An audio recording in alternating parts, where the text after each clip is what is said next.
This is an albino ball python, and I'm going to take you way back to when... Whoa, not that far. Actually back to 1992, when the first albino ball python was produced by Bob Clark Reptiles, the first real mutation of ball python that kind of got the whole thing started. Ironically enough, this was about 3 years after BHB was formed, when I formed my first business, and I was just playing with a bunch of normal ball pythons because I loved them to death. And even though albino ball pythons were produced in 1992, there were still only a handful of us that really cared about ball pythons. And I ended up buying the second female albino ball python that was ever sold for $15,000. I think it was a great investment. And over the next 5 years, things were kind of, so-so in the ball python world. There were a handful of us that were buying a bunch of ball pythons, but not too many. In 1997, things really changed, starting with the pastel jungle ball python, now just called pastels. And Kevin McCurley, actually at Nerd, produced the first one in 1997, and it was a game changer. Ironically enough, I bought the first one he ever sold for $7,500. But what really changed things in 1997 is when these were produced. That's right, piebald ball pythons were produced by a guy named Peter Call, who had produced the very first recessive piebald ball python. Ironically enough, I already had a pair of heads that I bought from a guy named Ernie Wagner that produced them the year before. So I was already in the game when Pete proved this out, and it exploded the ball python hobby. 1997 was an incredible year. Interestingly enough, in 1966, the very first piebald ball python was caught outside of Ghana, Africa, but unfortunately was never bred, and it took 3 decades before the first captive bred piebald was produced. 1997 was still a good year, and that's actually when cinnamon pastels were first produced. Now, the reason they were called cinnamon pastels is Greg Graziani from Graziani Reptiles actually produced pastel ball pythons the same year. He actually called cinnamon pastels, which ultimately got shortened to Cinny. Now, Cinnies, pastels, piebalds, albinos were all pumping in 1997. In that year, it went from the handful of people like me that love normal ball pythons and a few mutation ball pythons to all of a sudden tons of people were like, I've got to get into the ball game. I remember in 1997 going to the National Breeders Expo in Orlando, that's now in Daytona, and people were just spending money on ball pythons like crazy. The ball python world finally started to pop, and it really changed the reptile hobby forever. 1997 keeps on going. It was definitely the year that ball pythons really found their way into the market, and VPI, Vita Precocia International, Dave and Tracy Barker produced the first recessive axanthic ball pythons that year. I actually bought the first ones. Go figure, right? I absolutely loved them. I love the silver and black, and still to this day, I think axanthics are underappreciated. Matter of fact, JD Constriction is specializing just in axanthics, and they are absolutely killing it. Let me start by saying, I'm not going to hit every single morph that was ever produced in ball pythons because this video would be about 5 hours long. With that being said, I'm trying to hit some of the really significant things that started the whole trade and to where we got today. Trust me, it's insane these days. But 1997 was awesome. But in 1998, another huge animal came onto scene, and it was from Kevin over at Nerd once again. And of course, that was the spider ball python. It was the first reduction of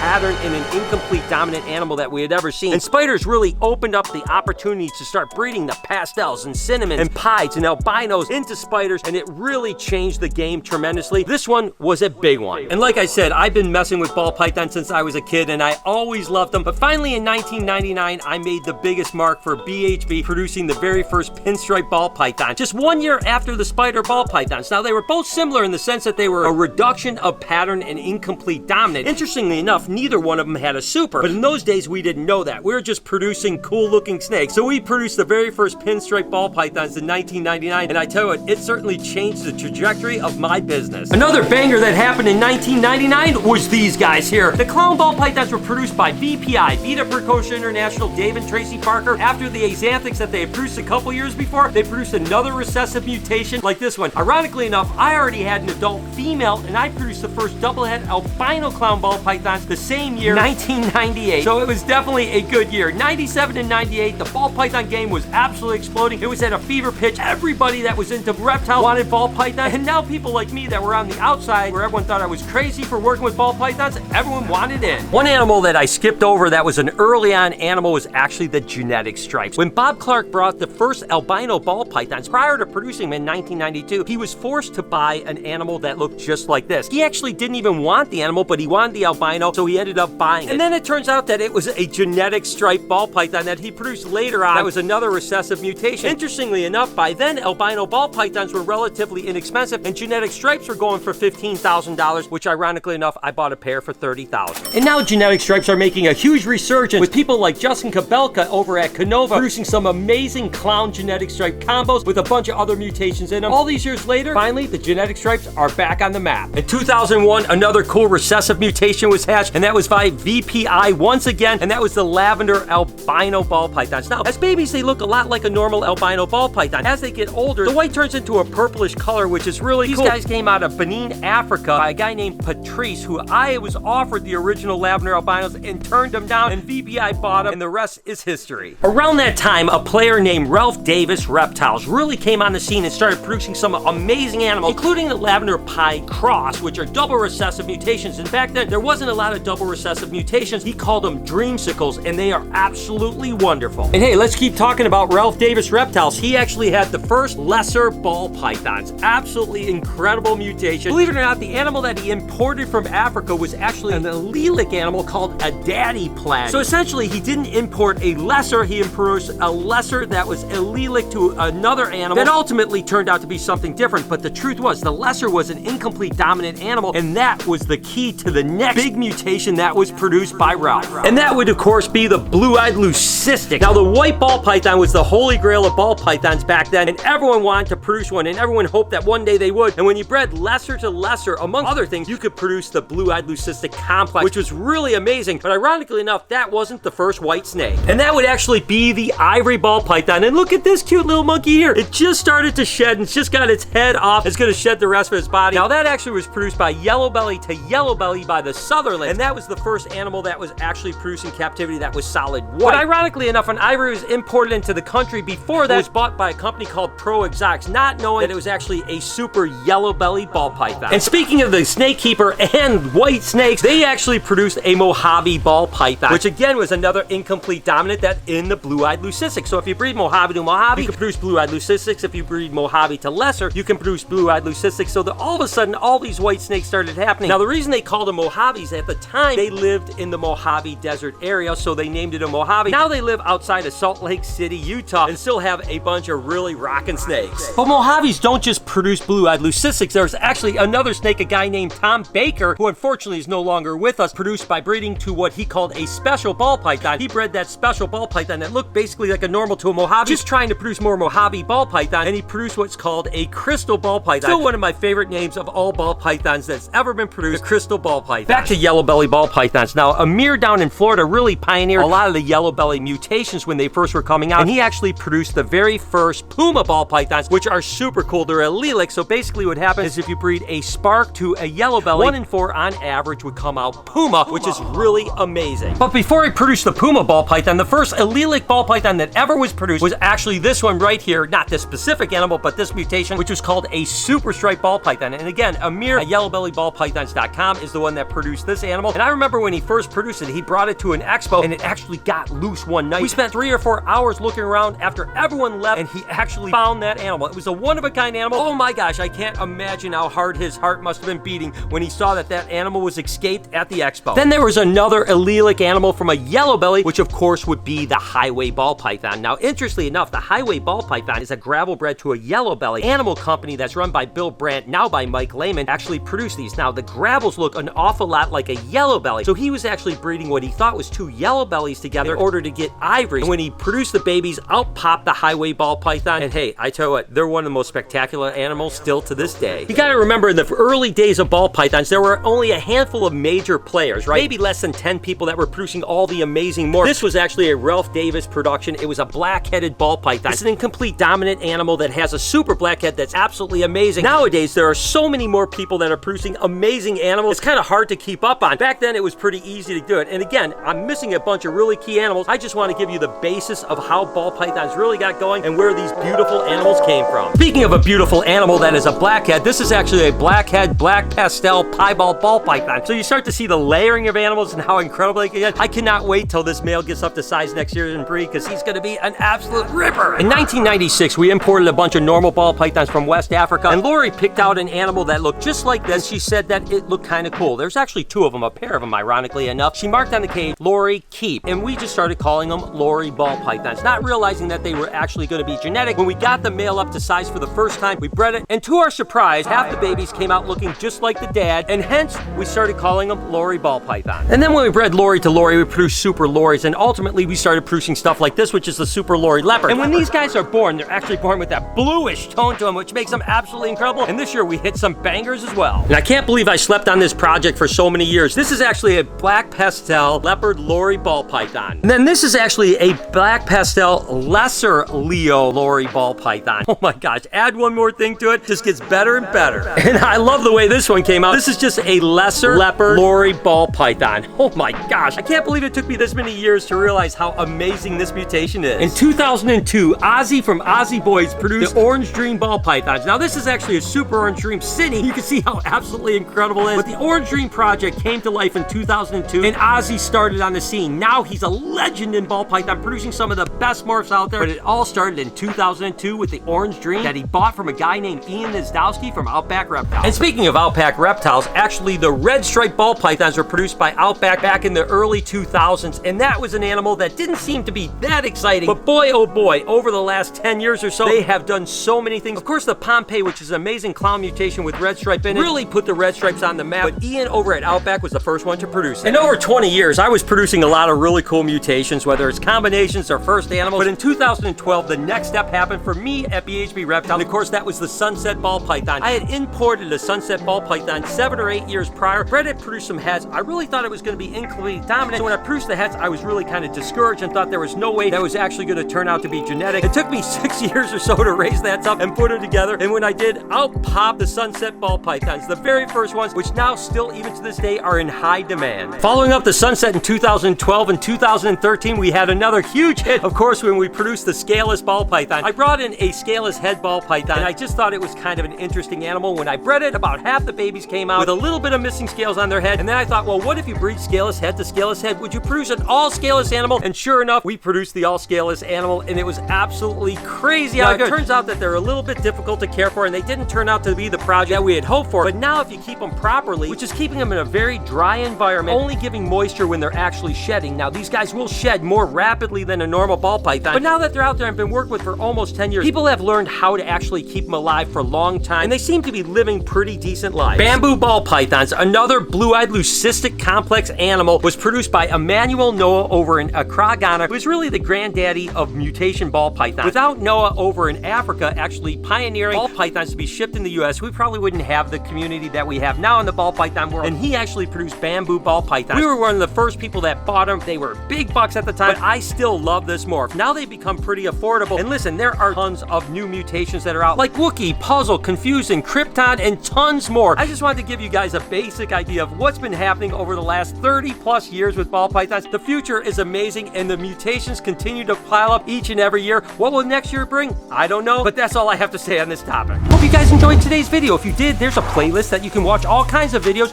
You can also hit that subscription button. It would mean a lot to me. Also, hit that like button while you're down there. Have a wonderful day, Reptile Army. Remember, be kind to someone, and I promise I'll see you in the next one.